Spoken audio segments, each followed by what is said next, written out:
Perfect. Now you're officially homeless. This house belongs to me.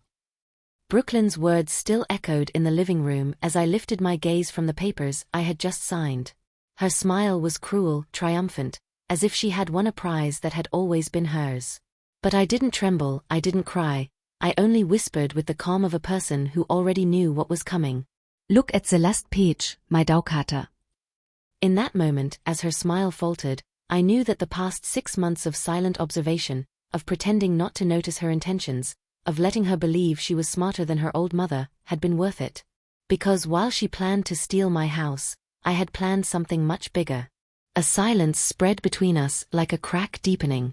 I could see her fingers tremble slightly as she turned the pages, searching for that last sheet I had mentioned. Her breathing had quickened, and for the first time in months, she seemed nervous. I remained seated in my favorite chair, that wooden chair my husband, Gavin, had bought for me 30 years ago, and watched as the power slowly shifted from her hands to mine. The woman sitting here, watching her own daughter discover she'd been outsmarted at her own game, is someone who, in 71 years of life, has learned that patience is the most powerful weapon a woman can wield. I am Paisley Hughes, and until 6 months ago, I was the woman who always said yes. Yes to my husband when he asked me to quit my job to take care of the house. Yes to my children when they needed money for their education. Yes to Brooklyn when she asked me to help her with her divorce. Yes, yes, yes. Until the day came when my own yes became my worst enemy. But let me tell you from the beginning, because this story didn't start with those papers on my kitchen table. It started 6 months earlier, when Brooklyn came to my house with tears in her eyes and a story that sounded too perfect to be true. It was a Tuesday afternoon in October, one of those days where the air still held the warmth of summer but already promised the chill of winter. I had just finished my online yoga class, which I'd been taking since the pandemic taught me I could learn new things without leaving the house, when I heard the door open with that urgency only family crises have. Brooklyn walked in without knocking, as she always did since her divorce, moving with her 2 children into an apartment across town. Her hair was disheveled, not the elegant disheveled hair you see in women's magazines, but the real disheveled hair of someone who had cried and run her hands through her hair repeatedly. Her eyes were red, swollen, and she had that look of defeat she had perfected over the past few months. The sound of her heels on the tile floor echoed through the empty house. It had always been a house full of sounds, the laughter of children, the television, conversations during meals. But since I became a widow 3 years ago, the sounds had grown rarer, more precious. The sound of Brooklyn's heels used to delight me, but that day, something in their irregular rhythm put me on alert. "Mom," she said, slumping onto the living room sofa with a sigh that seemed to come from the depths of her chest. "I need to talk to you about something very important." I turned off my computer and sat across from her, ready for another one of her crises.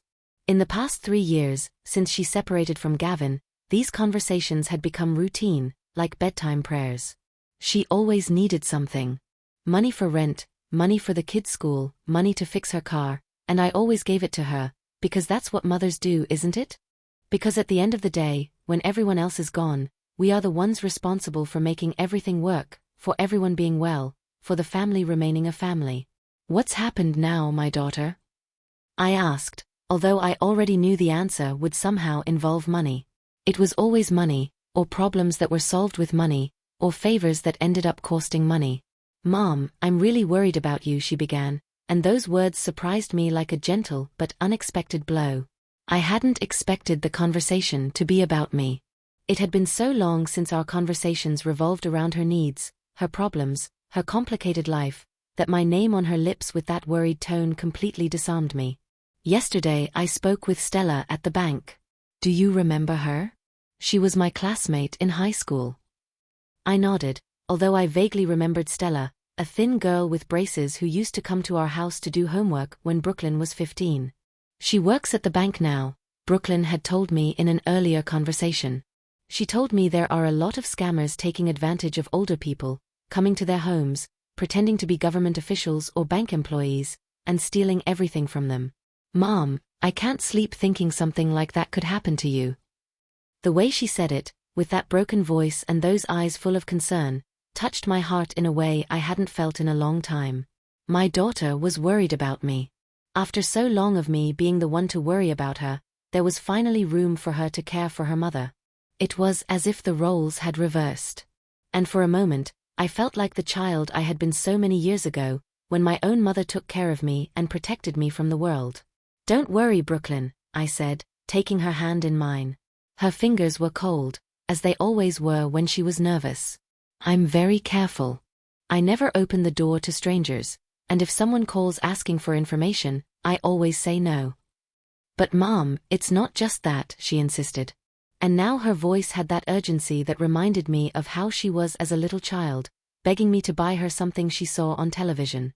Stella explained that there are more sophisticated scams, that they can use your personal information to take out loans in your name, or even try to take your house away from you. Those words sent a chill down my spine, a feeling I hadn't had since the doctor told me my husband had cancer. This house had been my home for 45 years. Here I had raised my children. Here I had cared for my husband during his illness. Here I kept all the memories of my life. Every corner had a story. Every stain on the wall held a memory. The idea that someone could take it from me frightened me more than the thought of dying. "What can I do?"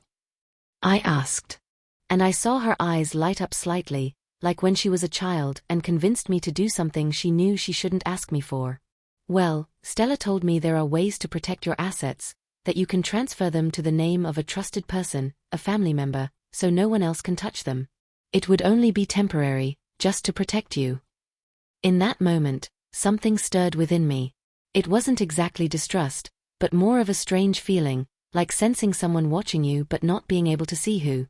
It was the same feeling I had when I was young and my mother-in-law gave me advice that sounded kind but later turned out to have ulterior motives. But I quickly dismissed it. It was my daughter, my own daughter, who was worrying about me. "I don't know my daughter," I said, feeling my voice grow smaller. "That sounds very complicated. Besides, if I put the house in someone else's name, what happens if that person decides not to give it back to me?" Brooklyn laughed, but it wasn't a joyful laugh. It was a forced laugh, as if she had practiced that answer in front of a mirror, like salespeople assuring you a product is excellent while their eyes say something else. "Mom, you're talking to me. I'm your daughter. I would never do something like that to you. Besides, it wouldn't have to be forever, just until this danger of scammers passes." That afternoon, after Brooklyn had left, I sat in my living room watching the news. It was my daily routine.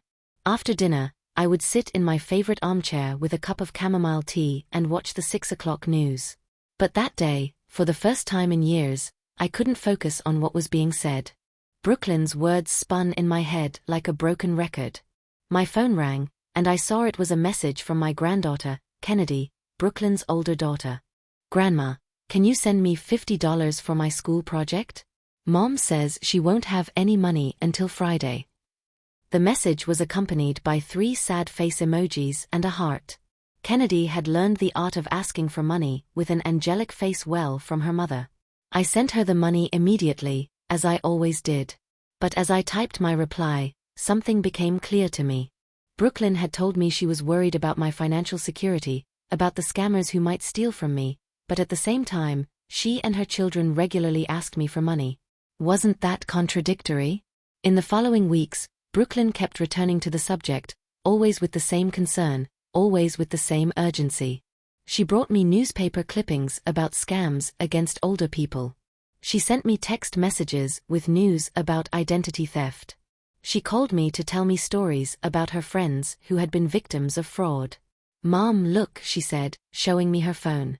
"It says here that an elderly lady lost her entire house because scammers convinced her to sign papers."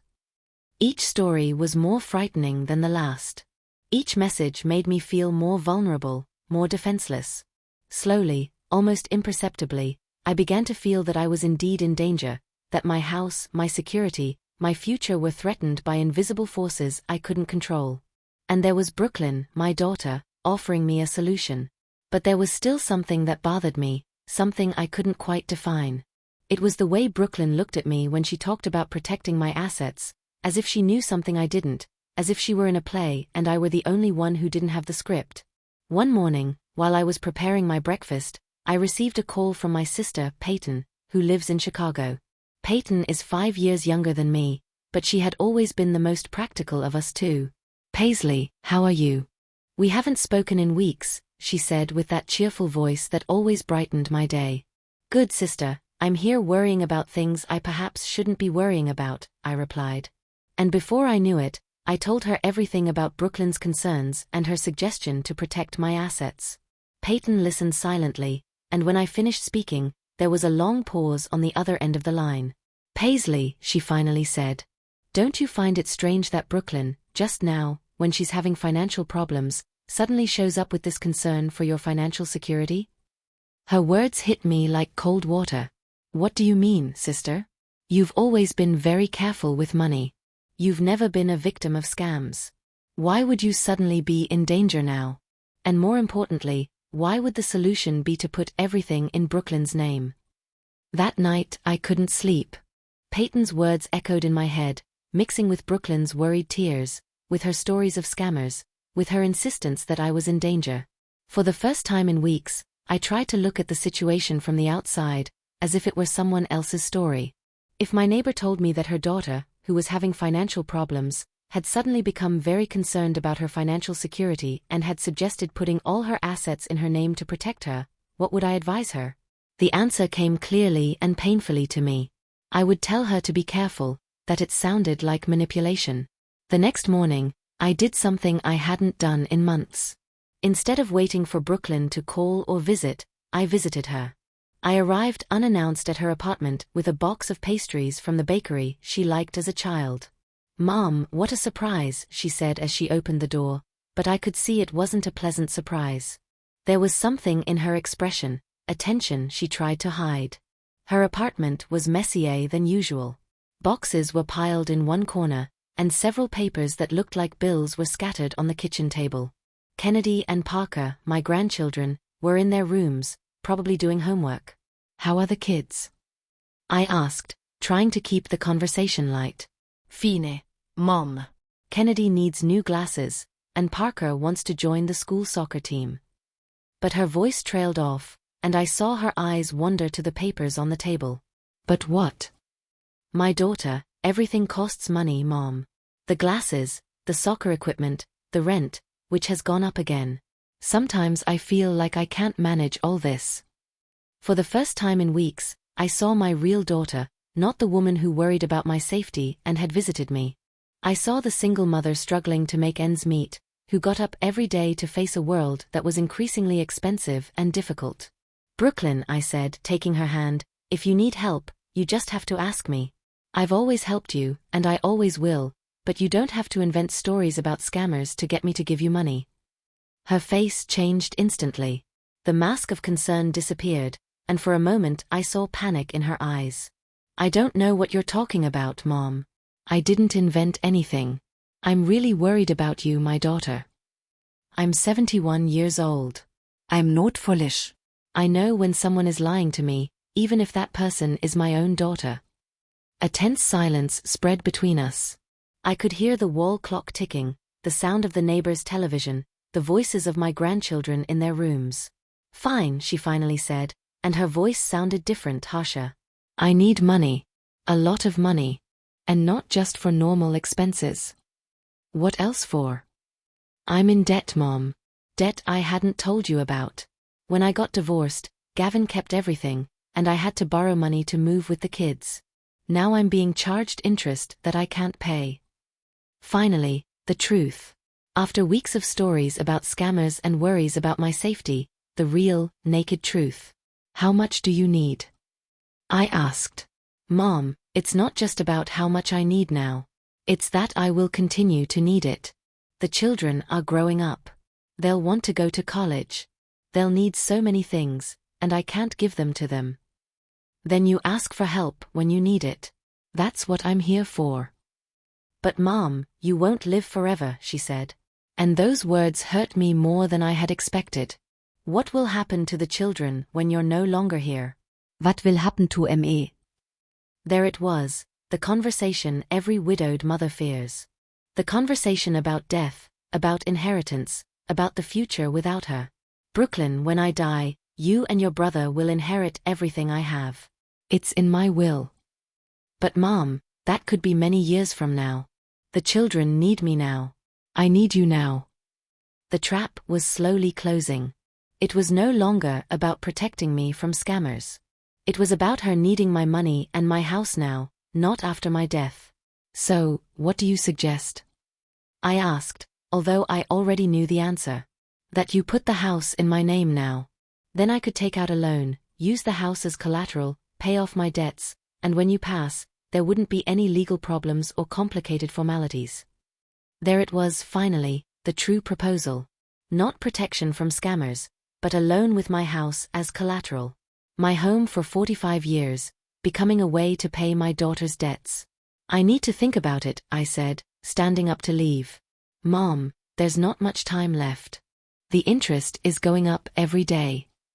When I got home that afternoon, I sat in my favorite armchair and, for the first time in months, didn't turn on the television.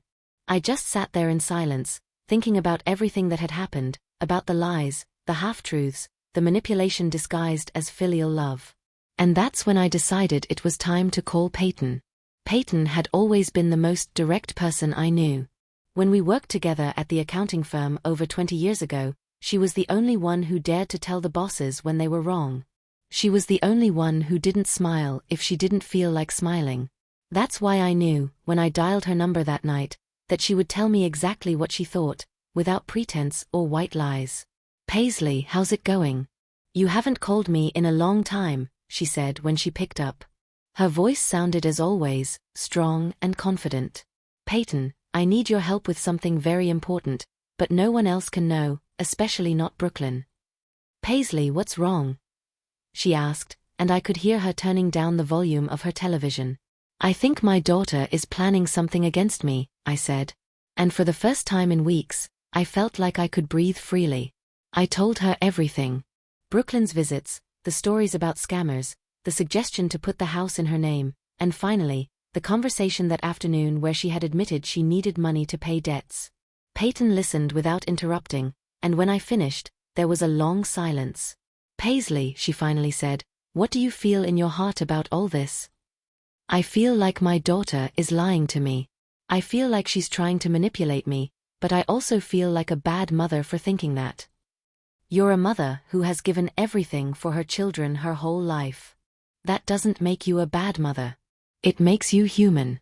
And humans sometimes make mistakes, even with the people they love the most. What should I do? First, don't do anything yet. Don't sign anything, don't promise anything. Second, we're going to find out exactly what Brooklyn's real situation is. And third, we're going to protect you. How? Leave that to me. Tomorrow I'll make some calls. I have contacts at the bank where Stella worked. I'll find out if they really advised people to put their properties in their children's names to protect them from scammers. That night, I slept better than I had in weeks. For the first time in a long time, I wasn't alone with my worries. Peyton was on my side. The next day, Peyton called me early in the morning.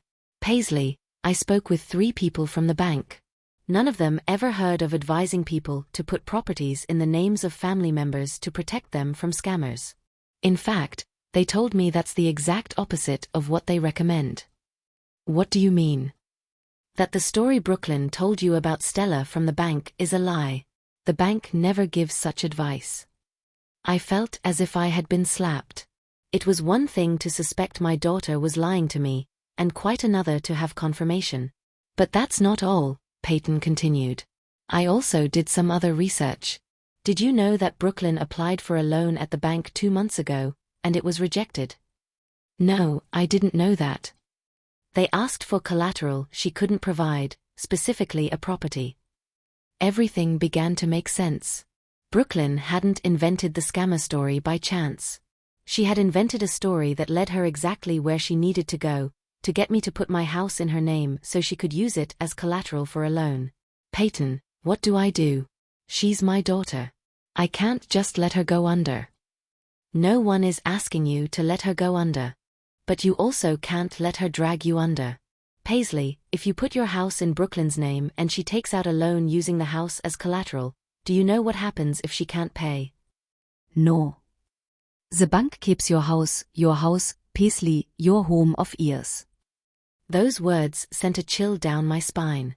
I hadn't considered that possibility.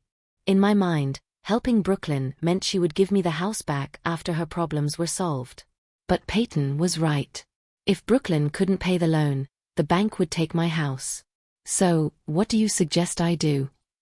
I suggest we play a little game, that we play Brooklyn's game, but by our own rules. In the following days, Brooklyn increased the pressure.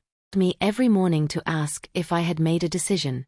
She sent me messages with more news about scammers. She even brought my grandchildren to visit, and I could see she had told them to ask why I looked worried. "Grandma, Mom says you're sad because bad people want to steal your house," Kennedy said with her big, worried eyes. "Don't worry, my darling," I said, hugging her. "Grandma is fine." But inside, it deeply pained me that Brooklyn had involved the children in her manipulation. On Friday afternoon, Brooklyn came to my house with a folder full of papers. "Mom, I brought the transfer documents. Stella helped me prepare them. You just have to sign here and here," she said, pointing to lines marked with small yellow arrows. "Is everything ready?" I asked, feigning surprise. "Yes, Mom. This way we don't waste any more time. The sooner we do it, the sooner you'll be protected." I took the papers and reviewed them carefully. Indeed, they were property transfer documents. My house, which I had bought with my husband 40 years ago, where I had raised my children, where I had cared for my husband during his illness, would become Brooklyn's property. "Brooklyn," I said, "these papers say nothing about protection from scammers. They say I'm giving you my house."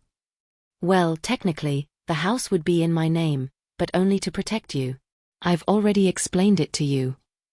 And if you have financial problems and need to take out a loan, you could use this house as collateral." I saw her face shift slightly. "Well, technically yes, but I would never do that without your consent." "But legally, you could do it. If the house is in your name, it's legally yours." "Mom, why are you asking these questions? Don't you trust me?" There was the question I had been avoiding for weeks. Did I trust my daughter? The answer hurt, but it was clear. No, I didn't trust her. Not in this moment. Not with this. "I need a few more days to think about it," I said. "Mom, we don't have days left. Every day that passes makes you more vulnerable." "Brooklyn, I've lived 71 years without becoming a victim of a scammer. I think I can live a few more days." That evening, as I ate dinner alone, as every night since I became a widow, I made a decision. If Brooklyn wanted to play, I would play too, but I would play to win. I called Peyton.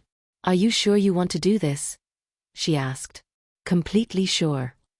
"Good, tomorrow morning we'll visit Blake Miller." Blake Miller had been my husband Gavin's attorney for years.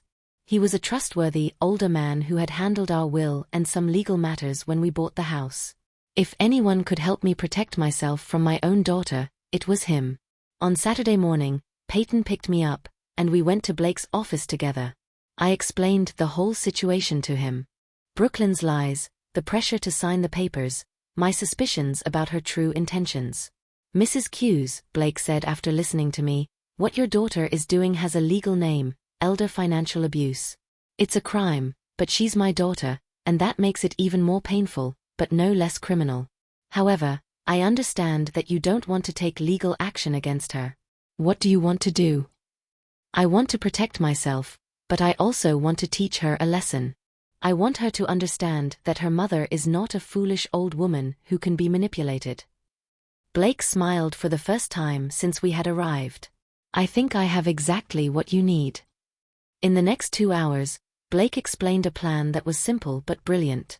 We would prepare documents that seemed to give Brooklyn, she'll be so eager to get what she wants that she won't check the fine print. On Monday morning, I called Brooklyn. "Daughter, I've decided you're right.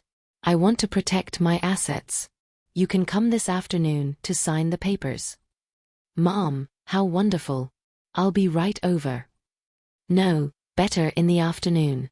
I want to calmly review everything again." That afternoon, when Brooklyn arrived with her papers, mine were ready on the kitchen table. "Brooklyn, I've reviewed the documents you brought, but my friend Peyton advised me it's better to use these others, which an attorney prepared. She says they are more secure. I watched Brooklyn quickly scan the papers. As Blake had predicted, she was so eager to get my signature that she didn't read the details. Are these okay, Mom? Where do I sign? And so, my daughter fell into her own trap, while I, for the first time in my life, was 2 steps ahead of someone trying to take advantage of me. I sign here, don't I, Mom? Brooklyn asked with the pen in her hand and that triumphant smile she had been practicing for weeks. Yes, my daughter.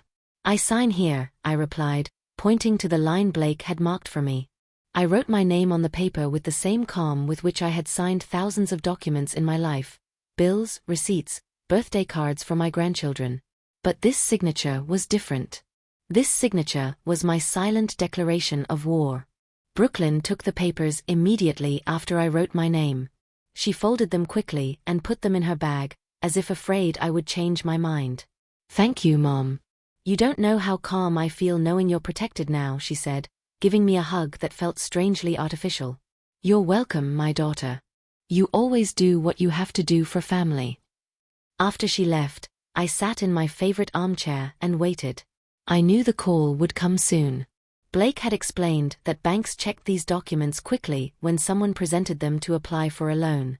I didn't have to wait long. On Wednesday morning, while watering the plants in my garden, my phone rang. It was Brooklyn, and from the tone of her voice, I knew immediately that she had discovered something. Mom, I need you to come to the bank with me. There's a problem with the papers. What kind of problem? They say there are some clauses they don't understand. They need you to clarify some things. What clauses? I don't know, Mom. It's complicated legal stuff. Just come with me, please. That afternoon, we went to the bank together. Stella, the famous high school friend who had supposedly given all that advice about scammers, turned out to be a young woman who clearly had not been in high school with Brooklyn. She was, at most, 25 years old. Mrs. Hughes, Stella said after reviewing the documents. These papers state that although the property is technically in your daughter's name, you retain all rights of use and disposition. Your daughter cannot sell, mortgage, or use this property as collateral without your written consent. I watched Brooklyn's face go pale. But that can't be, she said. The papers say the house belongs to me. Technically yes, Stella continued, but with so many restrictions that it practically still belongs to your mother. It's as if she is the nominal owner, but without any real power over the property. What does that mean? Brooklyn asked, although her expression clearly showed she already knew the answer. It means you cannot use this property as collateral for a loan. The ensuing silence was deafening. I could see Brooklyn processing the information, realizing that all her plans had crumbled. Mom, she said as we left the bank. You knew this. I knew that if I wanted to protect my assets, I really had to protect them, if necessary, even from my own family. But Mom, I'm your daughter. I would never hurt you. Brooklyn, in the past few weeks, you lied to me about Stella from the bank. You made up stories about scammers. You emotionally manipulated me and tried to get me to sign documents that would have left me homeless if you couldn't pay a loan. That's not hurting me. We walked silently to my car. I could see Brooklyn struggling between anger and despair. She had been so sure of her plan, so convinced that her old mother was easily manipulated. I need the money, Mom, she finally said when we reached the car. It wasn't out of malice. I really need the money. I know, my daughter, and if you had come to me with the truth from the beginning, I would have helped you, but not like this, not with lies. So, what am I supposed to do now? The debts are still there. The interest keeps rising. For the first time in weeks, I saw my real daughter again. Not the manipulator, not the liar, but the frightened, single mother who didn't know how to make ends meet. Come to my house, I said. We'll sit down like adults and talk about how much you really need and how I can help you. But with the truth, Brooklyn, only with the truth. That afternoon, sitting at my kitchen table with a cup of coffee for each of us, Brooklyn finally told me the whole truth. The debts were bigger than she had admitted. She had used credit cards to maintain the standard of living she had when she was married, assuming she would find a better job. But the better job never came, and the debts grew. I have to pay $12,000 this month, or my bank account will be garnished, she said with tears in her eyes. And how much do you owe in total? $40,000. It was a large sum, but not impossible. I had savings. I had my pension, I had some investments my husband had made years earlier. I can help you, I said, but with conditions. Wat conditions? First, no more lies. If you need help, you ask me for help. Don't invent stories. Second, we'll create a payment plan. I won't give you all the money at once for you to spend it uncontrollably. And third, you will seek professional help to manage your money. There are free programs for that. Brooklyn nodded, but I could see there was still something else. What else is it? I asked. It's not just the money, Mom. I feel like a failure. I'm 35 years old and I can't provide for my own children. I have to ask my 70-year-old mother for money. Brooklyn, asking for help doesn't make you a failure. Lying and manipulating to get that help, that makes you a failure. That evening, after Brooklyn had left, I called Peyton to tell her how everything had gone. Do you think she learned her lesson? She asked. I don't know, but I learned something too. What? That I'm smarter than I thought, and that I don't have to let anyone, not even my own daughter, make me feel like a helpless old woman. But my celebration didn't last long, because 3 days later, Brooklyn returned to my house with a completely different attitude. She was no longer the remorseful daughter who had cried at my kitchen table. She was someone I didn't know. Mom, she said, I've been thinking about all this, and I think you were very cruel to me. Cruel? Yes. I'm your daughter. If I need help, you should give it to me unconditionally, without legal tricks, without humiliating me at the bank. And that's when I knew the war had just begun. Mom, you have to understand something, Brooklyn said, pacing around my living room as if it were her own. I'm not a stranger asking for handouts. I'm your daughter. Everything you have will belong to me one day anyway. Her words hit me like a cold slap. It was the first time I heard my daughter talk about my death as if it were an outstanding business transaction. Brooklyn, sit down. We need to talk calmly about this. No, Mom, we've talked enough. You've played your legal games. Now it's my turn to talk. She stopped in front of me, arms crossed, a stance I hadn't seen since she was a teenager, challenging me. You know, it became clear to me after the bank visit that you knew exactly what you were doing, that you let me do all the work, get the papers, plan everything, just to humiliate me in the end. I showed you who you really are, I replied. And who am I? Mom, a bad daughter, a scammer? What do you think of me? I think you're a desperate woman who has made wrong decisions. I'm desperate because I have a mother who has money but prefers to keep it while her grandchildren can't get what they need. Brooklyn, I offered you help. I said we could make a plan. A plan with conditions, with controls, as if I were a child. Mom, I should be able to dispose of this house now. The children will need it. I will need it. There it was again. It wasn't about protecting me from scammers. It was about her feeling that my house already belonged to her. The house belongs to me as long as I live, I said with a firmness that surprised even myself. But you're old, Mom. What will happen if you can no longer take care of it? If you need someone to take care of you, that will be very expensive. And where will the money come from? Her words had a cruel sharpness that made me tremble. She was subtly threatening to abandon me if I needed her. Brooklyn, I think it's better if you leave now. Do you want to kick me out of the house I grew up in? Out of the house that will be mine? I'm going to ask you to leave my house because I don't like how you're talking to me. She laughed, but it wasn't a joyful laugh. It was a bitter laugh full of contempt. Fine, Mom, but think carefully. Think about who will be there when you really need me. After she left, I sat trembling in my living room. Not from fear, but from anger. How had I raised a daughter who could talk to me like that? How had she become someone who saw my age as an opportunity? I called Peyton immediately. Paisley, what happened? You sound very upset. I told her everything. Every cruel word, every hidden threat. Paisley, that girl is lost. She's so desperate that she can no longer see the difference between right and wrong. What do I do, Peyton? She's my daughter. They're my grandchildren. The grandchildren are not to blame for what their mother does. But you also can't let her blackmail you with them. That night I couldn't sleep.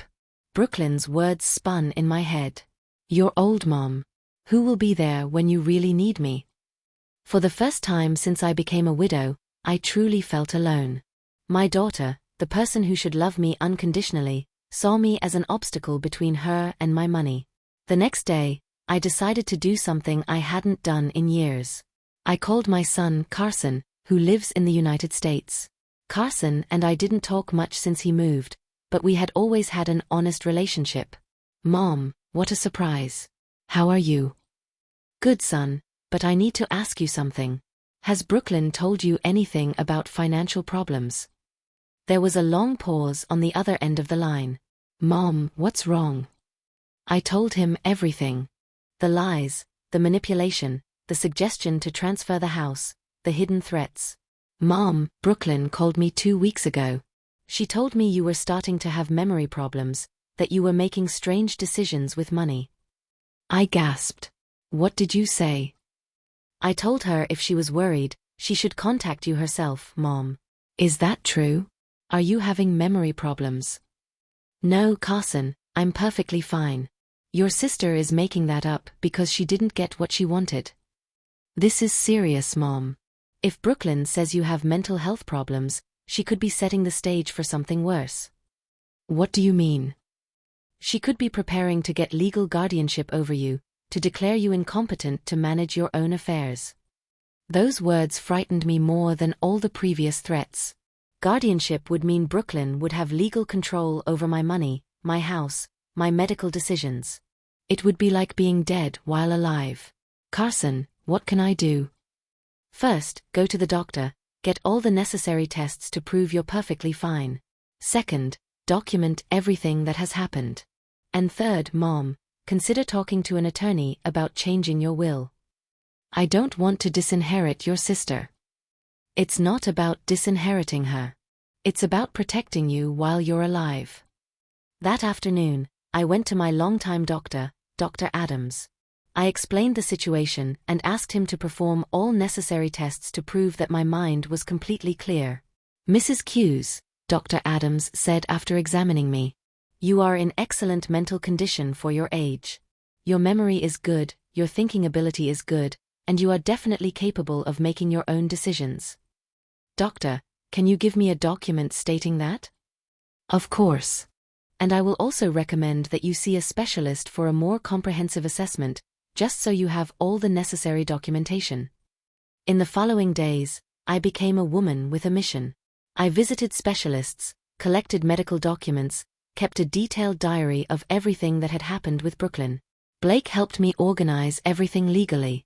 Mrs. Hughes, Blake said, with all this documentation, no one could ever declare that you are unable to manage your affairs. But while I protected myself legally, Brooklyn planned her next move, and it proved to be crueler than I had imagined. On Friday afternoon, Kennedy and Parker came to my house crying. Grandma, Kennedy sobbed. Mom says you don't love us anymore, that's why you won't give us money for our things. What is she saying? That you've become selfish and prefer to keep your money than help your family. That was the last straw. Brooklyn had crossed a line she should never have crossed. She had involved my grandchildren. She had filled their innocent minds with lies about their grandmother. Children, I said, hugging them. Your mom is very confused right now. Grandma loves you more than anything in the world and would never stop loving you. But that night, alone in my house, I made the most difficult decision of my life. It was time to show Brooklyn that her mother was not a helpless old woman. It was time to fight back. On Monday morning, I did something I had never done in my life. I hired a private investigator. Blake had recommended a man named Cooper, who specialized in cases of financial abuse within families. Mrs. Hughes, Cooper said in his office. What we're going to do is document everything your daughter has done. Every lie, every manipulation, every attempt at pressure. We need solid evidence. What for? To protect you. If she decides to escalate this. If she says you have mental health problems, it's possible she might try to get a court order to check your mental capacity. We need to be prepared. That week, Cooper investigated everything about Brooklyn, her actual debts, her attempts to get loans, her conversations with attorneys about conservatorship. What he discovered took my breath away. Your daughter has consulted with 3 different attorneys about how to get a conservatorship over you, Cooper informed me on Friday. She told them you're starting to get dementia and that you're making irrational financial decisions. But I just had all the tests done. I'm perfectly fine. We know that. But she's building a false case. I also found something more disturbing. What? She spoke with an appraiser about the value of your house and with a real estate company about selling it. I felt the ground shake beneath me. Brooklyn didn't just want my house as collateral for a loan, she wanted to sell it, to sell my house. Apparently, her plan was to get conservatorship, declare that I needed special care, sell the house to pay for that care, and keep the remaining money.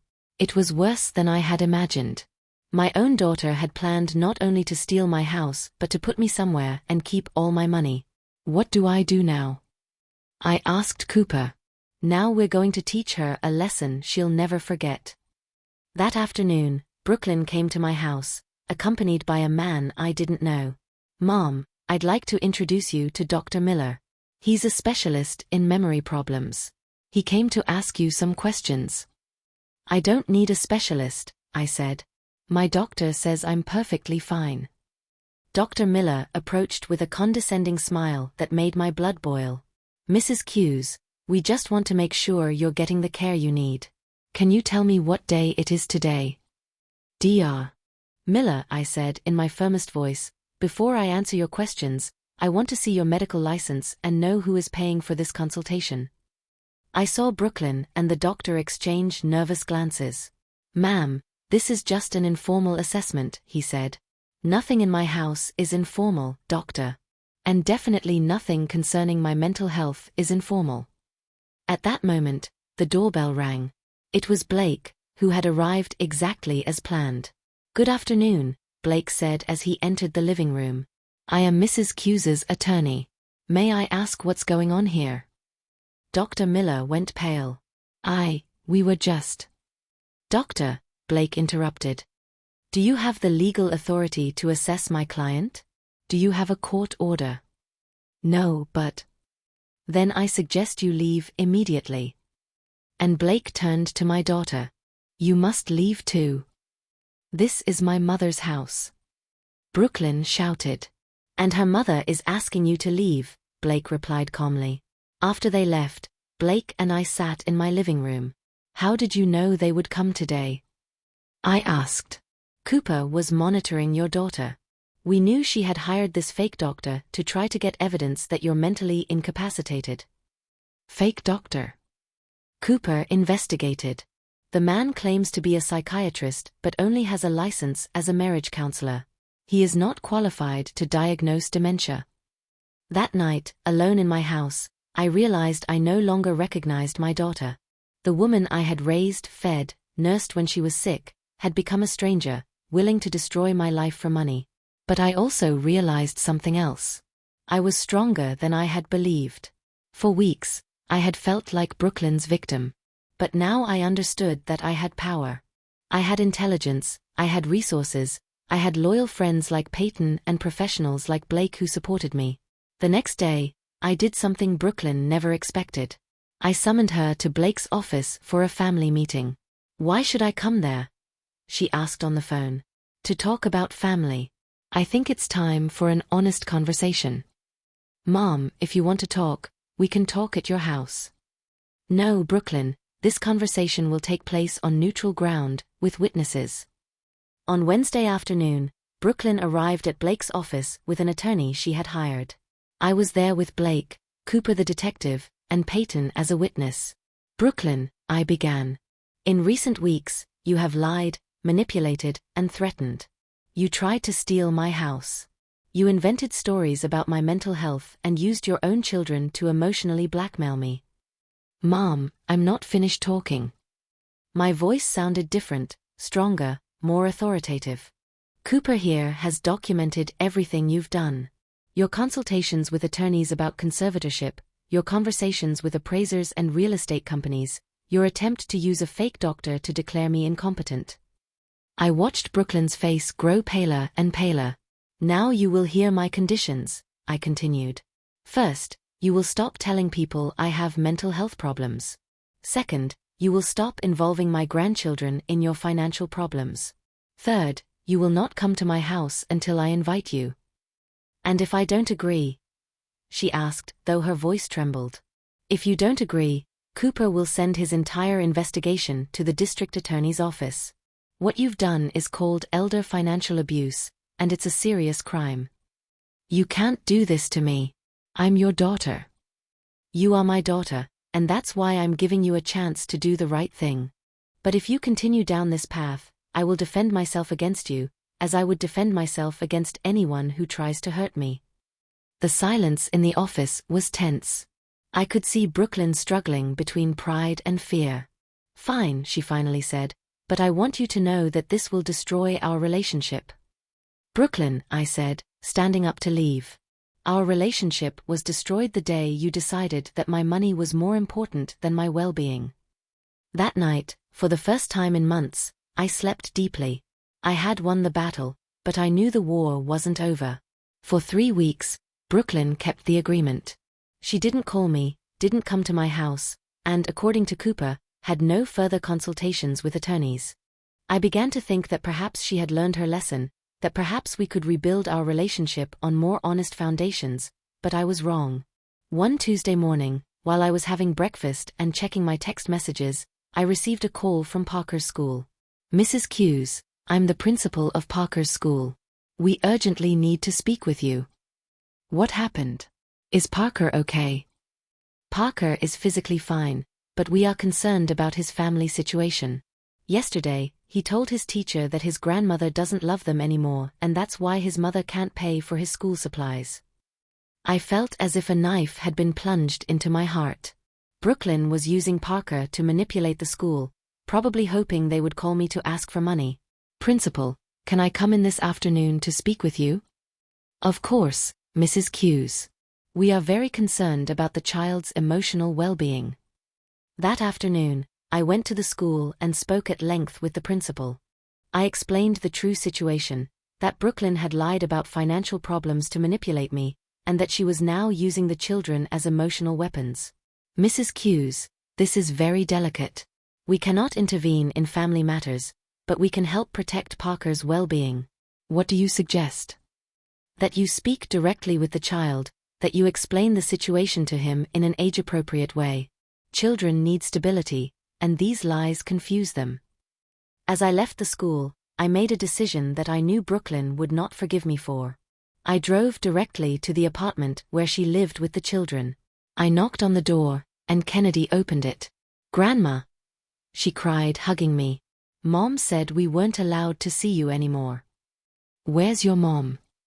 She went out with Mr. Johnson. She said she'll be back tonight. Mr. Johnson was a man I didn't know. Parker came out of his room when he heard my voice. Grandma, is it true you don't love us anymore? He asked with tears in his eyes. I sat on the sofa and took my 2 grandchildren next to me. Listen closely, I told them. Your grandma loves you more than anything in the world. That will never, ever change. What's happening is that your mom and I have some adult problems, but that has nothing to do with you. But why does Mom say you're mean? Kennedy asked. Sometimes, when adults are angry or scared, they say things that aren't true. Your mom is not being honest about some things, and that makes me very sad. Will you come visit us again? Parker asked. I will always want to see you, but for now, we need to find ways to be together without making your mom even angrier. I spent 2 hours with my grandchildren, helping them with their homework, listening to their worries, and assuring them that the problem wasn't their fault. When I left Kennedy an envelope with money for her school supplies and a note that read, "For my dear grandchildren with all my love, Grandma Paisley." I knew this would cause a crisis, but I didn't care. My grandchildren deserved to know that they had a grandmother who loved them, no matter what happened with their mother.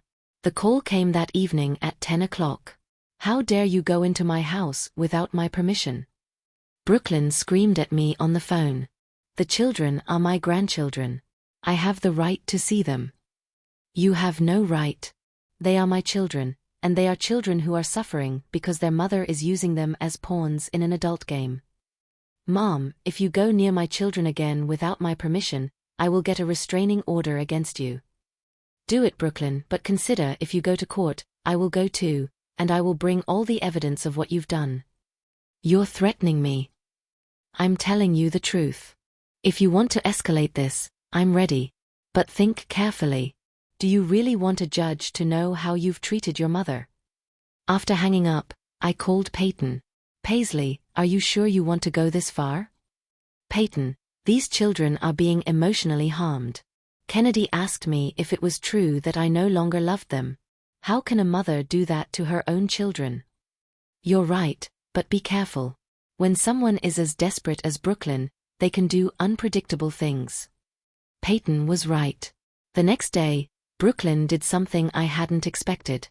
She came to my house accompanied by Carson. "My son, Mom," Carson said as she walked in.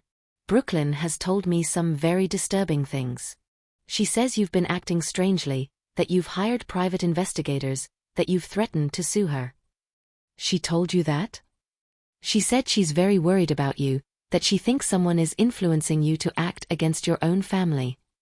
I looked at Brooklyn, who stood behind Carson with an expression of false concern. "Carson," I said, "sit down. You need to hear the whole story." In the next hour, I told Carson everything that had happened.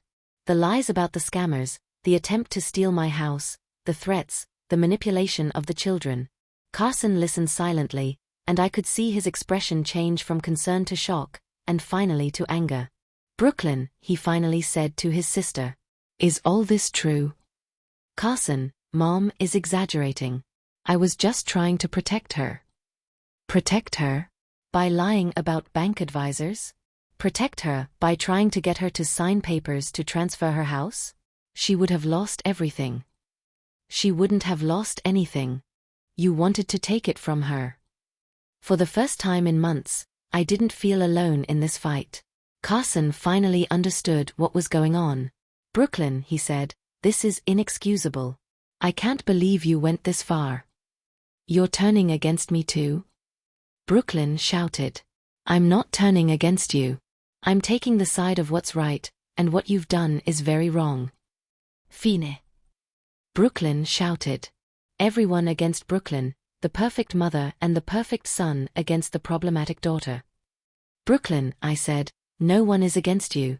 We are against your actions. There's still time to fix this." "Fix what? My life? My debts? The fact that I'm a single mother who can't provide for her children. We can work together to solve your financial problems, but not like this. Not with lies and manipulation." "It's too late for that," she said, and walked to the door. "I've made my decision." "What decision?" Carson asked. "You'll see," she said, slamming the door shut. That night, Carson stayed at my house. We talked late into the night about what had happened, about how we had reached this point. "Mom," he said before going to sleep, "tomorrow I'm canceling my flights. I'm staying here until this is resolved." "That's not necessary, my son." "Yes, it is." Brooklyn said she had made a decision. "I don't like the sound of that."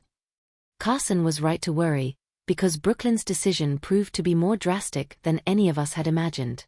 Brooklyn's decision came on Friday morning in the form of a court summons. An officer delivered it while I was having breakfast with Carson. "Ms. Paisley Hughes is summoned to appear before the family court. Your daughter, Brooklyn Hughes, has requested an evaluation of your mental capacity and temporary conservatorship over your assets."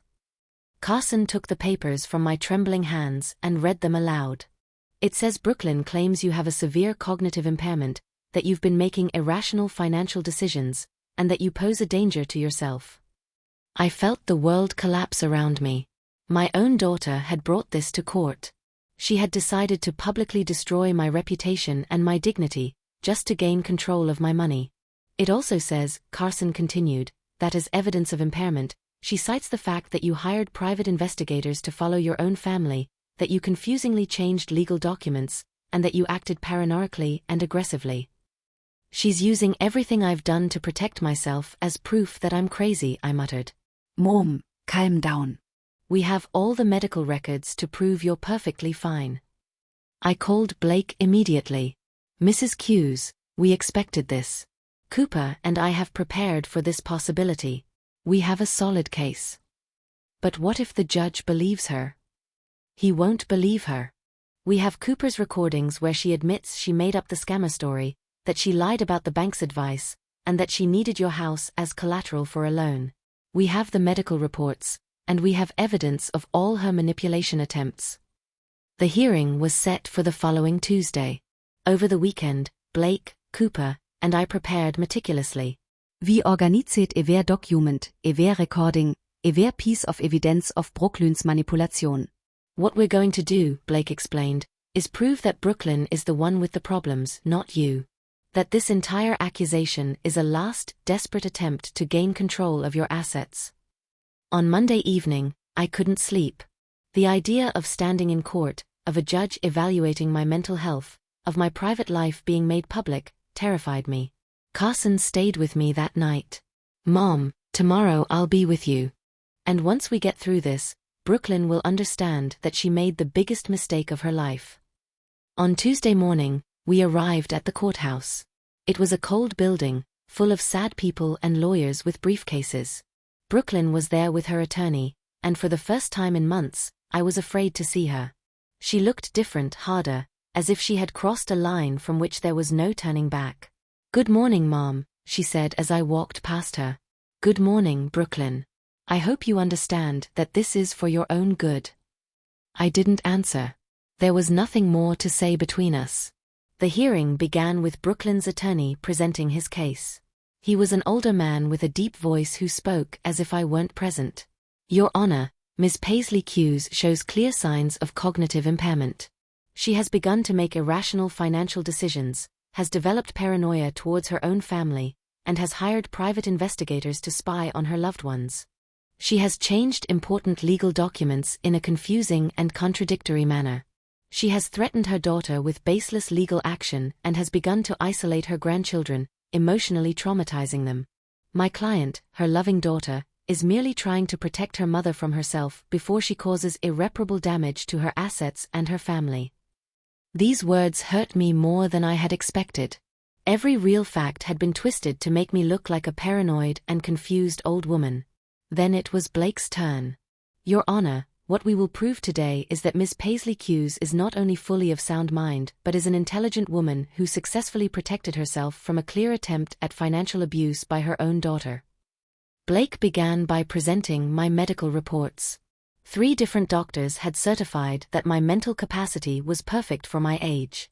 Then he presented the recordings Cooper had made of Brooklyn, in which she admitted that she had invented the scammer story, that she had lied about the bank's advice, and that she needed my house as collateral for a loan. Your Honor, Ms. Brooklyn Hughes has consulted with 3 different attorneys about how to get a conservatorship over her mother. She spoke with appraisers and real estate companies about selling her mother's house. She hired a fake doctor to assess her mother without legal authorization. The paranoia she claims exists does not. Miss Paisley simply discovered that her daughter was trying to defraud her and took appropriate legal steps to protect herself. When it was my turn to speak, I stood up with trembling legs. Your Honor, I began. For 71 years, I was a woman who always said yes. Yes to my husband, yes to my children, yes to everyone who needed me. But when my daughter decided that my house and my money were more important than my well-being, I learned to say no. I am not crazy, I am tired. Tired of being seen as an obstacle between my daughter and my inheritance. Tired of being treated as if I were already dead. What I did was not paranoia. It was survival. The judge asked me some questions. What day was it? Who was the president? Simple math problems. I answered them all perfectly. Then it was Brooklyn's turn to testify. Blake questioned her mercilessly. Miss Hughes, is it true that you told your mother that a bank employee had advised her to put her property in the name of a family member? Yes, but... And is it true that this bank employee never gave her such advice? Not exactly, but... Then you lied to your mother. It was to protect her. And is it true that you applied for a loan, using your mother's house as collateral, before she had signed any documents? I was exploring options. Without your mother's knowledge or consent? You wanted to tell her. Answer the question, yes or no. Yes. When Blake finished with Brooklyn, I could see that she was crying, but I no longer felt pity for her.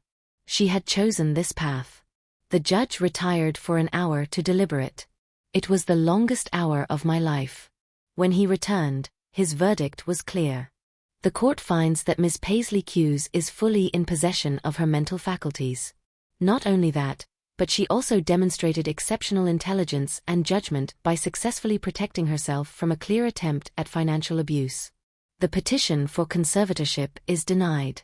Furthermore, the court orders that Ms. Brooklyn Hughes not contact her mother for the next 6 months, except in the case of a medical emergency. And Miss Hughes, the judge said, looking directly at me, I am sorry you had to go through this. No mother should have to defend herself against her own children in court. As we left the courthouse, Brooklyn waited on the steps. Mom, she said with tears in her eyes. Forgive me, I didn't know any better. Brooklyn, I said, stopping in front of her. You had many opportunities to do the right thing. You chose the worst path. What will happen now? Now you will live with the consequences of your decisions, and I will live my life in peace. It was the last time I spoke at length with my daughter. The first few days after the hearing were strange. For the first time in months, my phone didn't ring with desperate calls from Brooklyn. There were no manipulative messages in my texts. There were no unexpected visits with invented stories. The silence was both a relief and a painful reminder of what I had lost. Carson stayed with me for another week before returning to the United States. Mom, are you sure you'll be okay alone? He asked me the night before his flight. My son, I wasn't alone. I was accompanied by people who truly love me, like you, like Peyton, like Blake. That's very different from being surrounded by people who only want something from you. And the grandchildren? That was the question that hurt me the most. Kennedy and Parker were paying the price for their mother's decisions. I will find a way to continue being their grandmother, but not in the desperate way I used to. 2 weeks after the hearing, I received an unexpected call. It was Kennedy. Grandma, I'm at my friend Sarah's house. Can you pick me up? What happened, my darling? Mom is very angry. She's been crying and screaming since she came back from court. She says you ruined her, and that's why we can't see you anymore. I asked for the address and picked her up immediately. When I arrived, Kennedy ran to me and hugged me tightly. Grandma, is it true we can't see you anymore? The judge said that your mom and I can't talk to each other for a while, but that doesn't mean I don't love you. Can we live with you? That question broke my heart. My daughter, you have to be with your mom. She loves you, she's just very confused right now. I brought Kennedy back home. Brooklyn came out to greet her, her eyes red from crying. You shouldn't be here, she said. Kennedy called me. She's scared. She's scared because you destroyed our family. No, Brooklyn, she's scared because her mother is acting like a child who didn't get what she wanted. We didn't argue anymore. I handed her Kennedy and left. In the following weeks, I established a new routine. I resumed my yoga classes. I signed up for a computer course for seniors. I started attending a reading group at the library. I rediscovered who I was when I wasn't constantly caring for other people's problems. Peyton and I grew even closer. We had lunch twice a week, went to the movies, walked in the park. Paisley, you look different, she said one day. You look younger. She was right.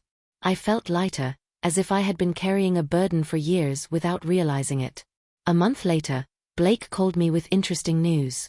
Mrs. Hughes, Brooklyn sold her apartment and moved with the children to a more affordable area. Apparently, she's finally realistically facing her financial problems. How are the children? According to my sources, they're doing well. They've started family therapy. Perhaps Brooklyn is finally understanding the damage she caused. 2 months after the hearing, while buying vegetables at the farmer's market, I ran into Parker. He was with his classmate's mother. "Grandma!" he shouted and ran to me. "Parker, how are you? My darling, I've missed you so much. Mom says we can't see you, but I want to see you." His friend's mother recognized me and approached. "Mrs. Hughes, I'm Maria, Diego's mom. Michael talks about you a lot. Parker is a wonderful child. Ma'am, I don't know what happened in your family, but Parker always says his grandmother is the smartest person he knows." Those words filled my heart in a way I hadn't felt in months. When the 6 months of the court order expired, I didn't know if Brooklyn would try to contact me. The answer came in the form of a letter, delivered by mail. Mom, the letter read. "I know I have no right to ask for your forgiveness after everything I've done. I know I tried to steal your house, that I lied, manipulated, and involved the children in something I should never have involved them in. I've been in therapy these past months. My therapist helped me understand that what I did to you wasn't just about the money, but because I was jealous of your independence, your strength, the fact that you could live alone and be happy while I felt like a failure. I don't expect you to forgive me, but I want you to know that I've found a better job, that I'm slowly paying off my debts, and that the children are doing well. Kennedy asks about you every day. If one day you can find a place in your heart to trust me again, I will be here, but if not, I will understand." I placed the letter on my nightstand and didn't answer immediately. I needed time to process my feelings. 3 weeks later, I did something that surprised even myself. I went to Parker's school when school was out. When he saw me, he ran to me, shouting, "Grandma!" so loudly that everyone in the schoolyard turned around. "Can I take you home?" I asked. "Yes, but first I have to call Mom." Parker called Brooklyn from my phone. "Mom, Grandma's here. I can go home with her." I could hear Brooklyn's voice on the other end, but not the words. "She says it's okay," Parker told me. That afternoon, Parker and I went to my house, baked cookies, played cards, and talked about school. We didn't mention anything about what had happened between his mom and me. When I took him home, Brooklyn came out to greet him. "Thank you," she said.